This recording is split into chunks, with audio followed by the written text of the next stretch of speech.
every year they have an issue. Last year it was bioenergy, and today and this year is related to PV.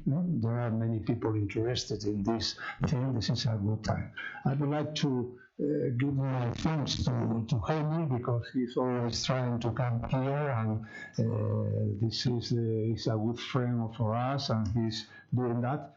Next year it will be in January, I told him, because he's interested in coming to Spain because he has family here living in Spain. Well, I try to his CV here. Heymi Bahar is a senior analyst in the IEA, work on renewable energy markets and policies, and project manager for renewable energy markets.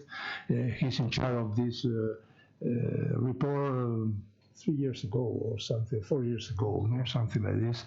He's Turkish and Spanish, because he is a Spanish national too.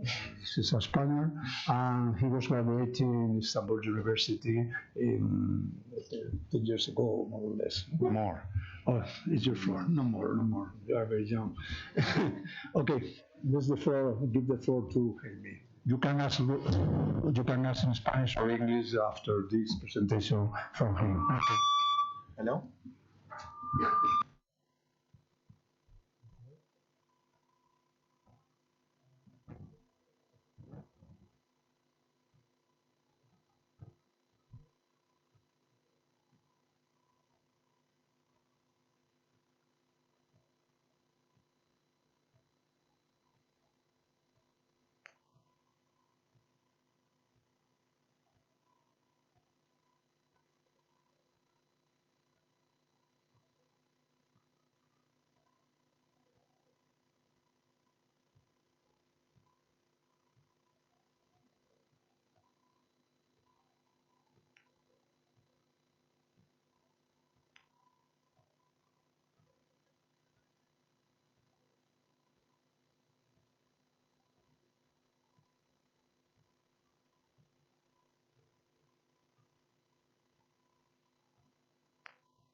Estimated that in 2019 we are reaching again a flat line, despite good economic growth. So CO2 emissions flattened in 2019 according to our estimates. We will release a more detailed report in the coming weeks related to that, but I would like to share this with you. And our hope that it's the last year of emissions increase or flattening, and IEA will organize in July 9th a Clean Energy Summit to make sure that emissions actually peak in 2019 and starts declining. So we will gather ministers and CEOs of multiple companies in Paris in order to make sure that how we can peak emissions today and reduce it quickly in the coming 10 years. What was the reason behind the flattening of the emissions? This shows you the regional stuff. United States and European Union, we saw actually a good decline of emissions despite solid economic growth in both regions. Japan continues to decline, and the rest of the world, we put it together, includes China, India, and mostly developing countries, so obviously an increase. But when you sum up those, we saw no increase in global emissions, which is a good news. Another important thing about the analysis, what happened in 2018 and 19 on renewables, these are the capacity additions since 2015. Unfortunately, in 2018, they did not increase for the first time, actually since 2 decades. This is our estimates of last year. And the reason of this, as you probably follow, is the situation in China. Policy changes in China, which is the largest global PV market. Actually, PV growth in China declined in terms of annual additions in 2018 compared to 2017, actually significantly from 53 gigawatts to 44 gigawatts. As you can see, the other markets made up for it, but we had a flat increase in solar PV emissions, a different trend that you saw in the past. And in 2019, we estimated that the market will grow back. This is our estimates that we released in September, before even the publication. But now, after what happened in China, we still have a question mark in this solar PV number right now. We estimated that solar PV market will rebound by 15% to about 115, 16 gigawatts a year. However, our estimates for China here was higher than what China deployed. So we probably overestimated this year this market. Usually IEA is associated with underestimating renewables. This year probably this number is an overestimation because of China. We estimated in this picture that China will deploy 42 gigawatts. However, in 2019, China deployed only 29 to 30 gigawatts, so which is a significant difference affecting the global market. The rebound on wind will continue. We expect, especially in the European Union, there's a big rebound, driven actually by Spain. This year, there's a lot of installations, both PV and wind, which I will come back to that later. This picture, for us, we will release in May the actual numbers of 2019, and we will assess our forecast based on that as we did last year. But going back to the future, let's look at the future a little bit. Every year we update this figure. I think it's a critical figure in terms of the contract prices from competitive auctions. We collect every single auction in the world and try to average them globally based on their weighted output. Solar PV obviously is reaching points where it's basically below 50 on average. Obviously there are prices which are lower than this, but there are also prices which are higher than this. Don't misinterpret this graph. The increase here doesn't mean that solar PV costs are going to increase. These are the contract prices. In different regions, there are different contract prices based on resource availability. You may very well have in 2020 on average a very low contract, but at the same time a Danish tender, which has obviously higher prices, or a French tender, which also have higher prices. So these are the averages. But overall trend, we expect both solar PV and onshore wind prices to range between $30 to $50 per megawatt hours. So these are the levels that we expect in the coming future in the contracts. Obviously, offshore wind is emerging as a new technology that is becoming to similar prices with PV and onshore. Not there yet, but reaching there very quickly, driven by European Union. There is also bioenergy that we track, which changes significantly year on year because of different fuel stock that uses. So, as I mentioned, as I said, we assess every year ourselves based on what we forecasted. Last year, in 2018, actually now it's 2 years ago, we forecasted about 1,000 gigawatts of renewables coming online of all technologies, driven by China. And the top markets were United States, European Union, and India and Japan follow that. This year we revised up our forecast, or last year, by about 15%. We expect about 1.2 terawatts. Now, when we talk about renewables in the next 5 years, we stopped talking about gigawatts, we talk about terawatts now. So we expect about 1.2 terawatts coming online. Obviously, the biggest revision that we did is from the European Union. Why European Union? There are multiple reasons behind that. When we look at the forecast, we look at policy by policy and country by country and technology by technology. And although in 2017 there was a lot of talk about 2030 targets, There was an agreed, actually, like more or less an agreed target in the European Union, but we do not revise up our forecast immediately. After that, we wait countries to introduce plans. This is what happened last year. Most of the countries actually introduced auction schedules, new policies to actually reach their 2030 target. That's one reason. Second reason, there's a big rush to reach 2020 target in many countries, including Spain. And there are few countries that we expect actually significant ramp up in the coming this year and last year, you will see, to reach their 2020 target. Although it's a question mark whether they will reach with this deployment, because European Commission released a report a few months ago, who is on track, who is not on track. The biggest growth, again, we expect to come from China. About 40% of all renewable installations will come from China in the coming 5 years, up to 2024, and followed by the European Union, which significantly surpasses this year United States, and then we expect India. We did not revise India forecast significantly because everybody has big expectations of India, but the deployment has been going actually slowly and slower than we were expecting because of land use challenges, grid connection, and the financial health of off-takers.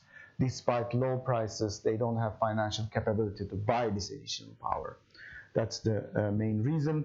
In the United States, this forecast does not include the recent policy change in December, January on wind, where the tax incentives were extended, but it takes into account a big deployment going future. The only region that we revised down the forecast is unfortunately Sub-Saharan Africa. All other regions were revised up, but as you can see, despite its huge potential, things are not going well in Sub-Saharan Africa.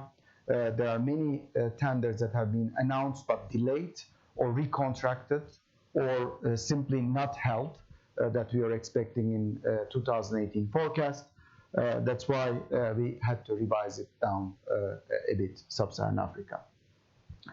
When we look at the European Union, as I said, the biggest revision came from the European Union. It's actually very significant how we revised up European Union, and mostly, as you can see, from PV, both utility scale and distributed PV. And when we say distributed PV, here we count residential and commercial installations put together. We have separate forecasts for both, which I will show in the coming slides. And who is driving the European Union forecast? Germany remains the largest market, but Spain used to be close to zero somewhere at the end. Now it's the second largest growth market in the coming 5 years.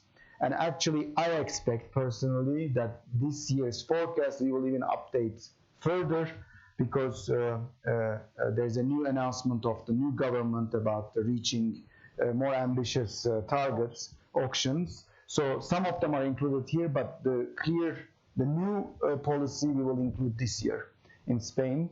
There's a big rush in Spain in 2019. I think about 3.5 gigawatts of PV was installed in 1 year in 2019, and about 2.4 gigawatts of wind was installed, which is compared to few hundred megawatts a few years ago. It's a big change in the Spanish market. So Spain is coming back big time. There's another new market here, which is Netherlands. The reason why Netherlands is there, and mostly on the distributed PV market, because they have a very old style, extremely generous net metering scheme, which is driving this huge growth in Netherlands. Government is aware of this because they need capacity to reach their target of 2020. They are falling behind. That is the fastest way of reaching your target, installing distributed PV. France is also moving up simply because of the new auction schedule that France has announced. France is also falling behind its targets, so it needs to accelerate the growth. And then we have simply Turkey, which is a different market compared to others, which has actually a combination including hydropower still. There's still potential going on, But the most interesting one is UK, a country which is fully dependent on offshore wind in terms of its growth, almost. PV market, all the policies on onshore wind and PV is cancelled, so you cannot build, there's no policy for them unless you want to build merchant plants in the UK, but there's a big industrial policy on offshore wind, which you can see how the forecast is driven. And UK government made a choice simply to invest in offshore rather than other technologies, because they are quite difficult to build in the UK, especially onshore, because of the social acceptance issues. And PV market boomed last 3 years because of a huge feed-in tariff, then gone this year. The same story in all around Europe, repeated all over again in several countries. So UK was the last one to repeat that. So we don't usually learn from our mistakes. It was very expensive, again, deployment. Looking at this forecast, the regional view, switching back to the technologies, which technology will lead the growth? We expect solar PV actually to be the largest growth. And I would like to repeat this. It's not because of the cheapest. It's not actually the cheapest in all around the world, but it has a very big advantage of that you can build very fast. The maintenance is very cheap. And if you want to deal with an onshore wind project for years and years of permitting, construction permits, and all these O&M agreements, people just build PV, although it's more expensive in some countries because there is no height. The fact that there is no height, it's quite easy to build and maintain, and many investors are going towards PV for this reason. Although this has implications obviously in the thing. And we expect renewables to expand by 50% in terms of total capacity, which is a significant growth. And the half of the solar PV growth is actually, we expect to come from distributed solar PV, which is the focus of this year's report. And when we talk about solar PV, we used to talk about these smaller applications. Then the world switched to utility scale applications. Now we are going back a little bit. I'll show you why. But we still expect some growth from onshore wind, which is equal to distributed PV. In terms of capacity, obviously generation will be different. Then followed by hydropower, offshore wind, and bioenergy. Hydropower may look small in terms of capacity, but in terms of generation is actually quite big compared to this, but we are going forward with that. When we look at the distributed PV focus, these are the 5-year interval growths. We expect about, as I mentioned, 320 gigawatts growth in the coming 5 years. This is basically compared to 10 years ago. The growth is just simply explosive growth of distributed PV. Where this will come from, it used to be a European Union story between 2007 and 12. You all know very well what happened in around 2010 to 12. There was a big boom in Italy, Germany, and Spain with very generous incentives. Then the market collapsed. This captures that period. Then you see the distributed PV market shrunk in the European Union in the last 5 years, almost by 2/3. But China entered into the market of distributed PV in the last 5 years. And we see a coming back of Europe in the coming 5 years because of multiple markets introducing new policies in distributed PV, which are more sustainable, by the way. It's not like they pay a lot of money. They will have implications, which I will come back to that. But China dominates the market.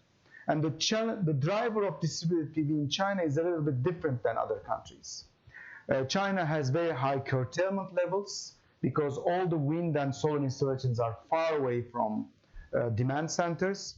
They are using distributed PV to move renewables to demand centers.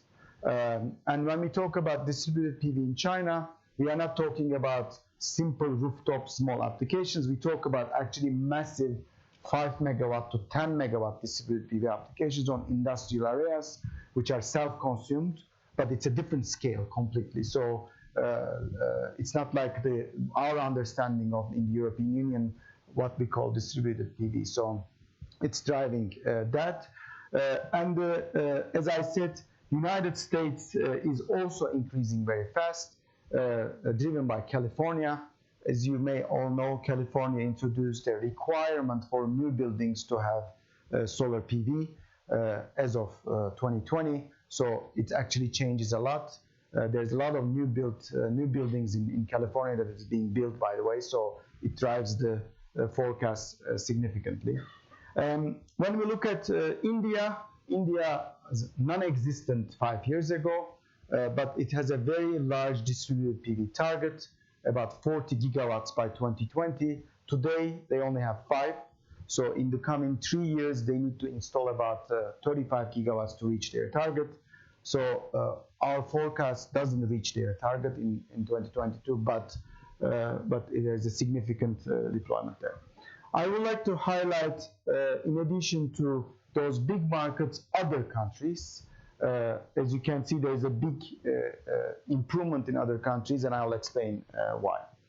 When we talk about distributed PV, the big understanding is that these are residential applications. It's completely wrong. Already today, almost 2/3 of all distributed PV is commercial applications, not residential. Residential is actually quite small compared to others. And in terms of the growth as well in the next 5 years, we expect commercial applications by far to lead the growth. Why they lead the growth? For 2 main reasons. First, they are cheaper compared to residential because of the economies of scale. Second, we are mostly not at home during the day to self-consume our own electricity, but industries and commercials commerces are always have demand during the day so that they can consume. It actually makes more sense economically in terms of installing those applications. I would like to highlight our attention to off-grid part, which is extremely small, which we don't care that much in developed world, but it's actually a big improvement for the developing world, especially in Southeast Asia and Africa. These little bar, that the growth that you see here, it's maybe only 2-3 gigawatts, but it brings electricity access to about 100 million people. So it's a big improvement. Basic electricity access, but at least they will see for the first time light or with this growth. So it's quite important. And it is driven by solar home systems, but also some microgrids. As I mentioned, regionally, obviously the big scale commercial applications lead, with one exception in the world, is the United States. The United States is a residential market, driven by California, as I said. Why the United States is a residential market? It will sound a little bit different than the dynamics, but every single household in the United States have a famous finance, the credit rating, because they all have credit cards. It's quite important for the United States to have this kind of credit rating through your payments of credit cards, which is missing in Europe. We don't have this. But small businesses don't have this credit rating in the United States. That's why for them to get financing of rooftop solar PV at a larger scale is more difficult than residential applications in the United States. It's a very, I will say, a different mentality. You will expect that they will have a more leverage power to install this, but it's actually the opposite. And most of these big companies such as Tesla, Sunrun, and all these are focusing on simply the big residential market.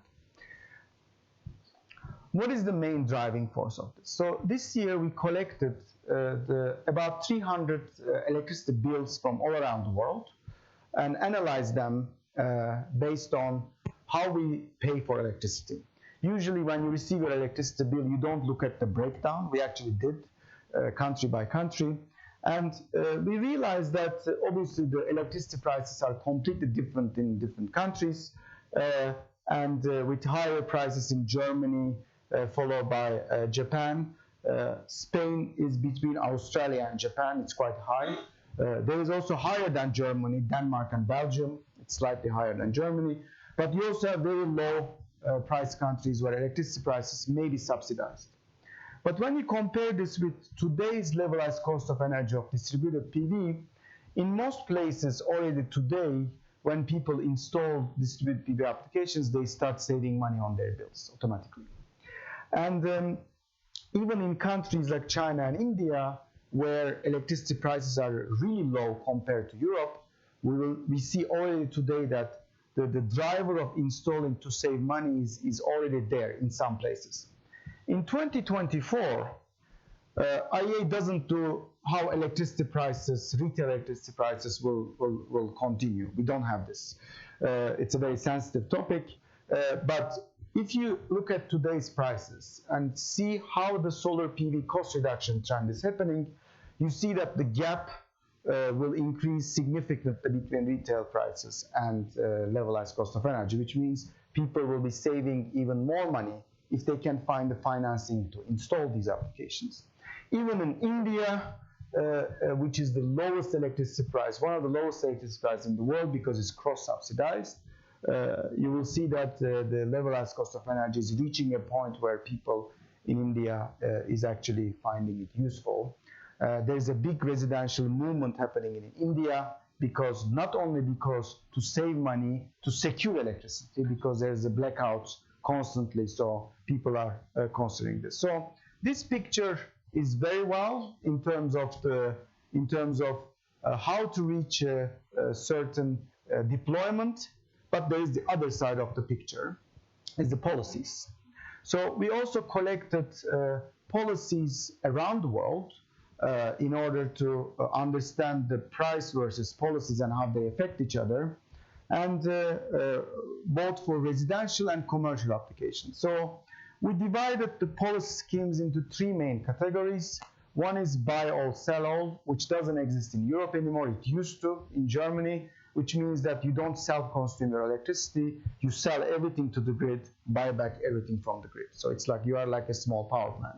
The second one is the famous or infamous net metering scheme, where we categorized as if the policy enables you to use the grid as a storage, then you are under net metering scheme, which means that you can produce in summer and use those credits in winter, or you can produce in X week, use it in the other week, depending on the design.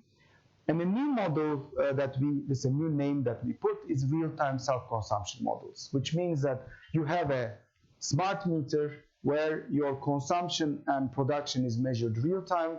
You sell in real-time to the market. Whether you get paid on a monthly average, on an hourly basis, that's a different thing, but your accounting of energy is done in real-time, which is the key point. And as you can see, between residential and commercial, there's a big policy difference. Still, we see a lot of net metering and buy all, sell all models in residential. The reason is simple, because it's simple for people to do this. But for commercial larger installations, countries are moving towards more real-time self-consumption models, which is better for the grid. And we also looked at one by one what people pay for the excess generation in the real self-consumption models, and you can see that most of the payments are value-based. Value-based meaning that it's usually below retail price, closer to wholesale price, but the government defines a price. For instance, in Spain, the wholesale market now produces a solar PV price, which is paid to the distributed PV generators. This we will call a value-based price. When you look at the regions, how they're regionally distributed, as you can see, the Americas is all dominated by the net metering still, which is quite generous in terms of the growth. Now we see the Latin American countries having small crisis for net metering. Brazil installed in just 1 year 2 gigawatts of distributed PV from zero, because they have 5-year net metering schemes, because you can use your excess generation within 5 years, not only in 1 year. So now they are trying to change it, but obviously changing it is quite difficult. You can't take it back. So they are dealing with that. We were in Brazil doing a workshop with the regulator and government to understand the situation and give some analysis to them. But it's very tough, the discussion there. Europe has moved already mostly on the real-time self-consumption models. All the new policies that we see in many European countries, including Germany, forcing everybody to go to the market, even the small installations, and giving them the market signal. And in China, we also see a big change from buy all, sell all to real-time self-consumption models. So the world is moving towards these real-time models, which is a good development. And I'll explain why it's a good development. We also did a quite interesting analysis on how we pay for our retail electricity price. So we divided into 5 categories: fixed charges, energy, variable transmission and distribution, levies and surcharges, and taxes. So this is the most sensitive topic that you can find, which we entered into that. I don't know how we will get out of it, but that's the thing. And we collected in 40 different states and countries these retail bills and looked at them in detail to understand how things are charged. The picture is very different country by country.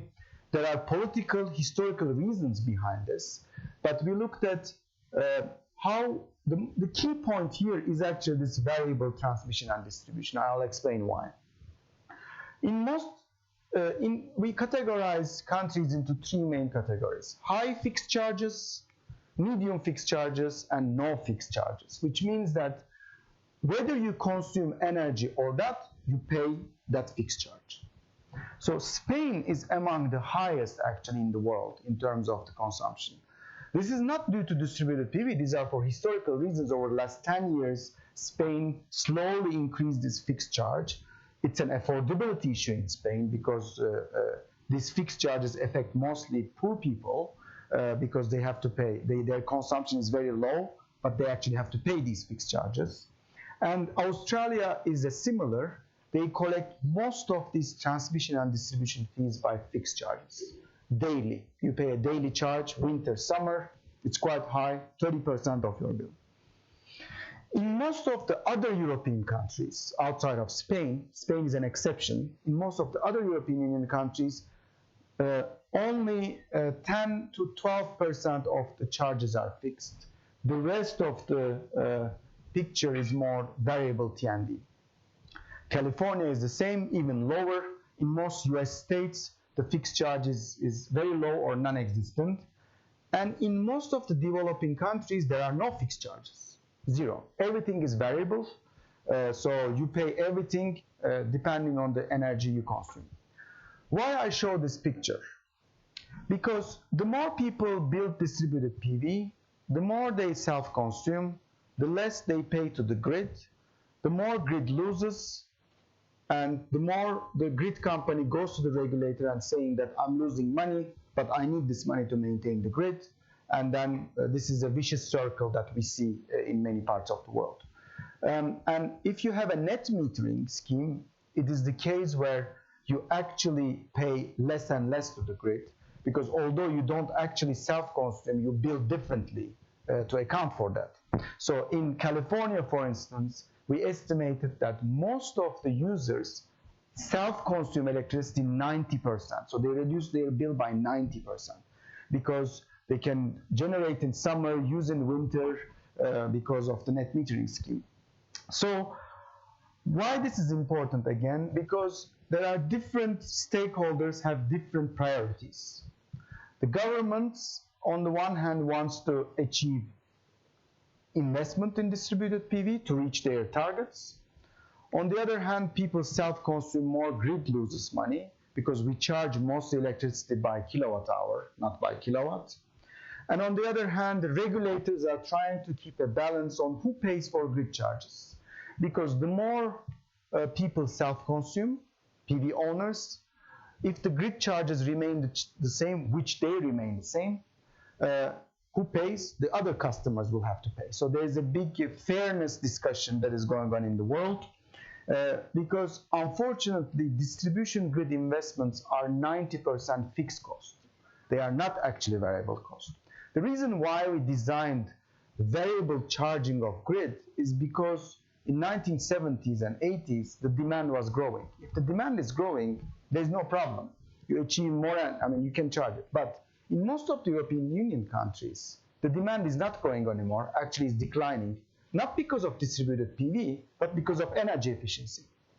So now the question remains to us, what is the difference between energy efficiency and self-consumption on distributed PV? It's actually the same when you look at it in a theoretical perspective. Both reduces the bill, and how to maintain the grid while achieving the faster deployment of distributed PV. By the way, whether you want it or you don't want it, the cost pictures show that people will do it. We will reach in a point in the world, even if you give zero money to excess generation, the prices will reach a certain point in the coming 10 years that people will just install it. So that's why we raise this issue that in the book that distributed PV's rapid growth must be managed. It's not a negative thing, but regulators and policymakers need to be ready to manage this. Because in the next 5 years, we will see a big change. What is this big change? The big change is that the way we consume and produce energy will change. We are moving from centralized systems to decentralized systems, and this brings a lot of challenges. Not that it's bad, because it's different than we are used to, and the way we charge electricity is not probably ready for that. It's an open question. And what we did, we said by 2024, how much money that will not be collected based on our forecast. And we took few examples of self-consumption levels, and 75% you usually reach in net metering schemes, 50% you can easily achieve in a commercial installation, and 25% or less you usually achieve in large residential systems. What's happening here? Energy price is the biggest part.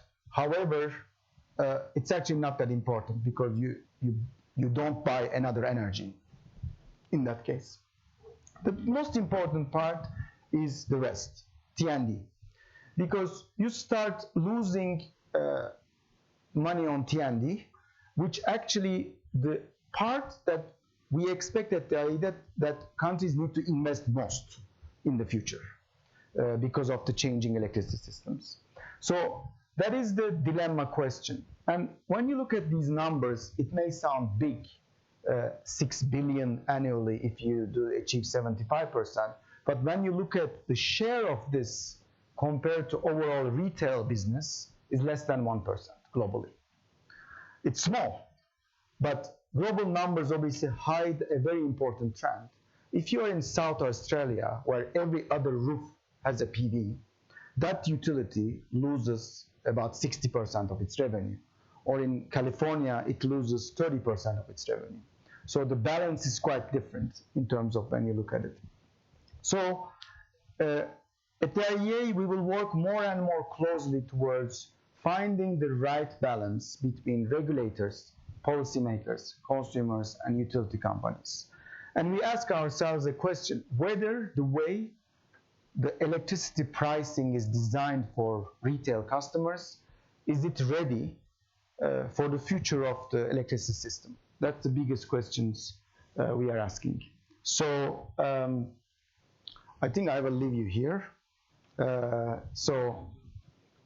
Well, conclusions are repeating the same thing. So it's simply the few main points, but I will leave it here. We can discuss them together. Thank you. Thank you.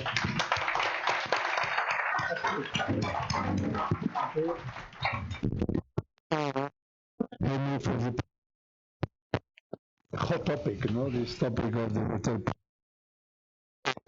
consumption, etc., etc. This is a new in the agency, to start jumping in this issue. This is the time for question and answer for the floor.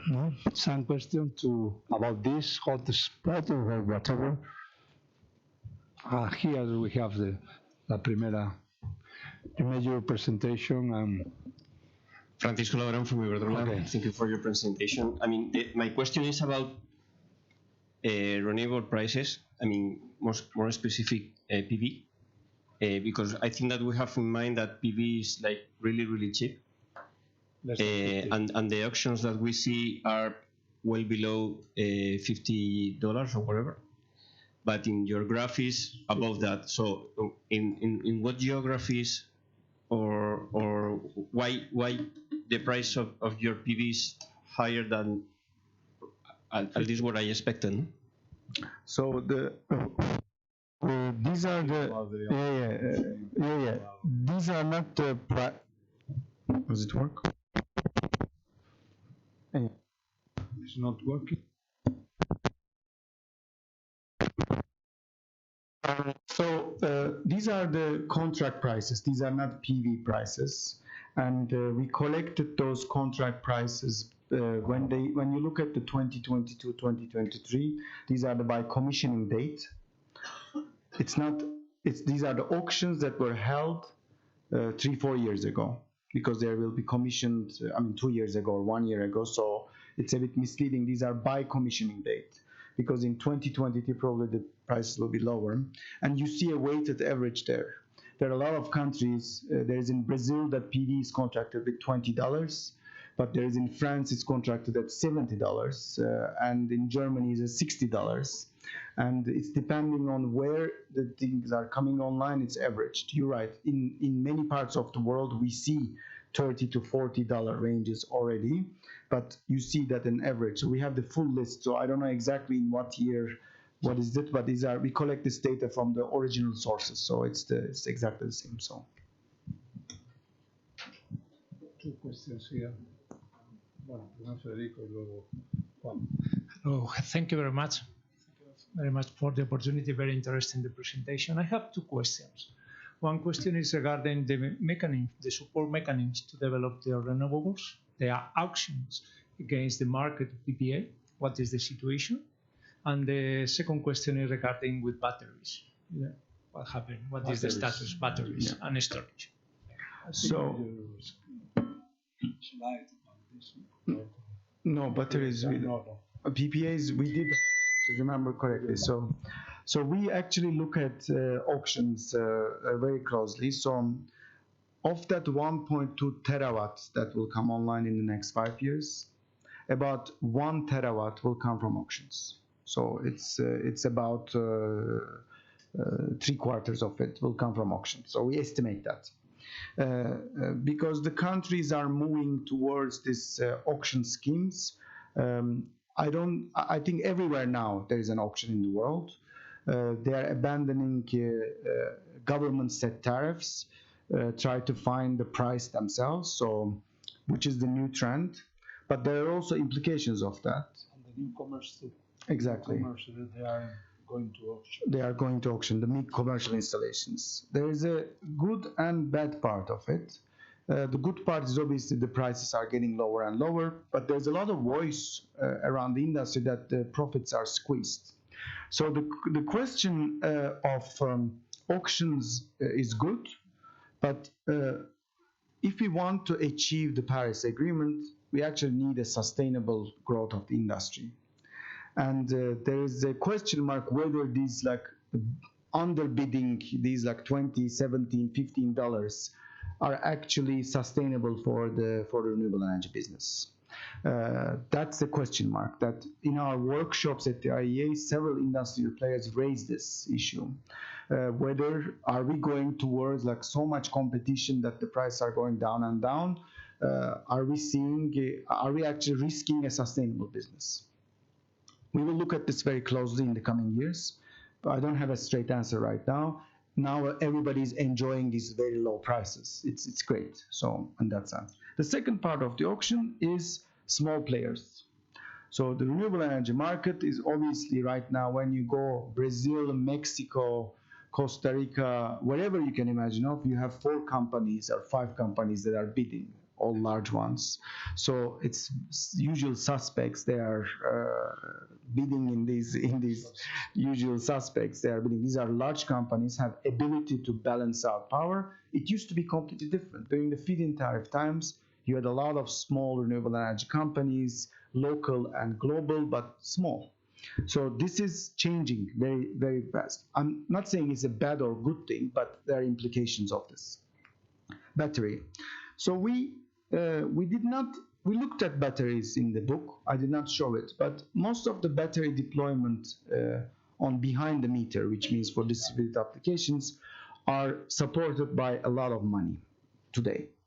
Policy incentives in Germany, Korea, Japan, big subsidies are given, and some parts in the United States. Currently, when you look at economics, we are not there yet. This is just an installations that are supported by subsidies. The costs are going down very fast, but if you look at the prices that I showed today, in many markets you don't need a battery. I mean, you can simply, the policy scheme allows you to sell your excess generation in real time, and many people give the price of simply the wholesale price or even higher. This is the trend today, so you won't need that much of storage. And if you talk about utility scale storage, it's even more expensive in terms of the options of grid integration.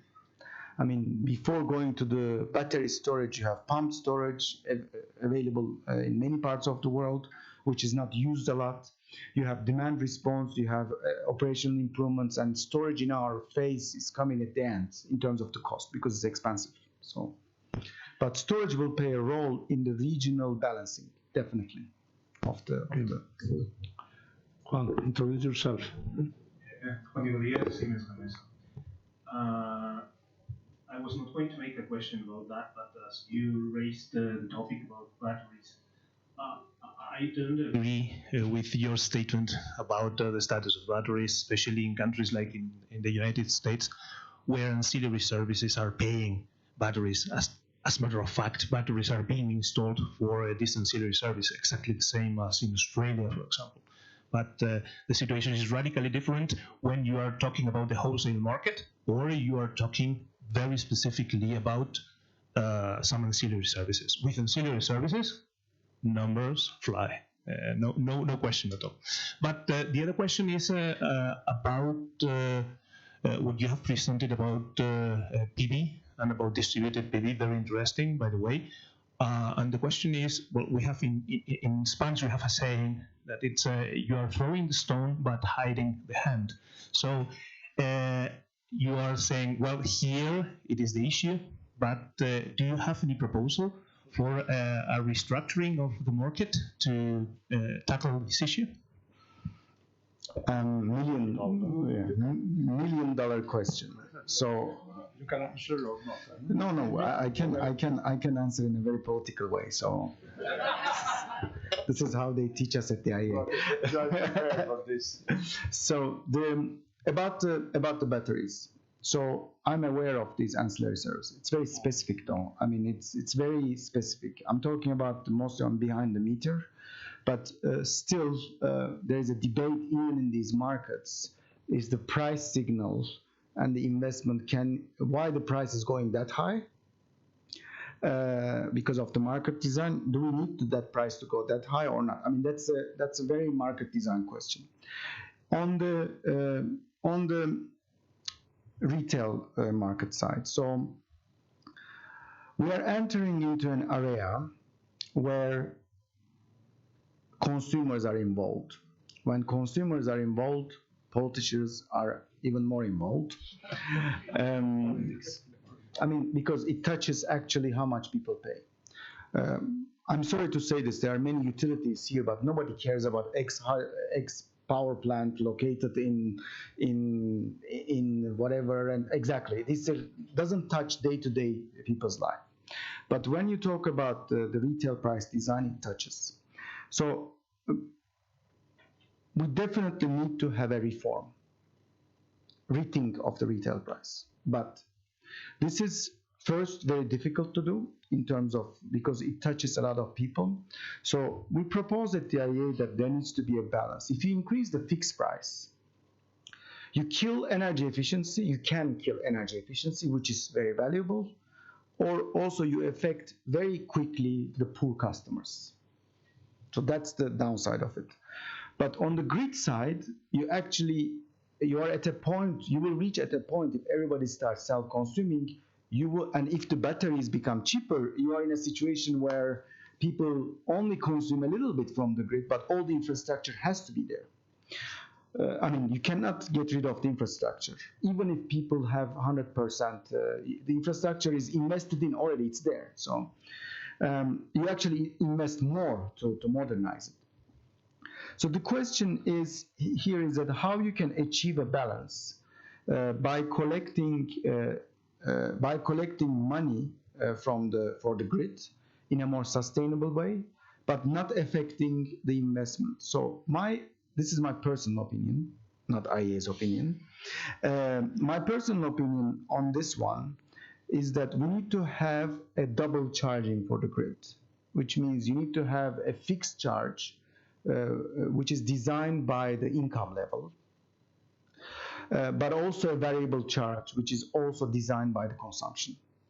Otherwise, there's the only way that you keep the energy efficiency improvement, you collect money for the grid, but you don't also affect poor customers a lot. So that is the balance but is this acceptable or politically? That's a different question, obviously. But it is very difficult. It is more difficult than, I think people are, in European Union, people are constantly thinking about how we can design the market so that renewables don't kill the market, how we can remunerate this and this and that. But the wind is coming very, very strong on the retail side, which nobody is thinking about right now. It's a completely blind spot. So we'll see. Yeah, see what happens in the near future. Any more questions we have for Heymi? Okay, thank you very much for coming. You can add something or? No. This year we will have here in January. Hydro. Okay. Yeah. January. Because you are putting out your report in December. More or less. You are coming here. Okay. Thank you very much. For Heymi.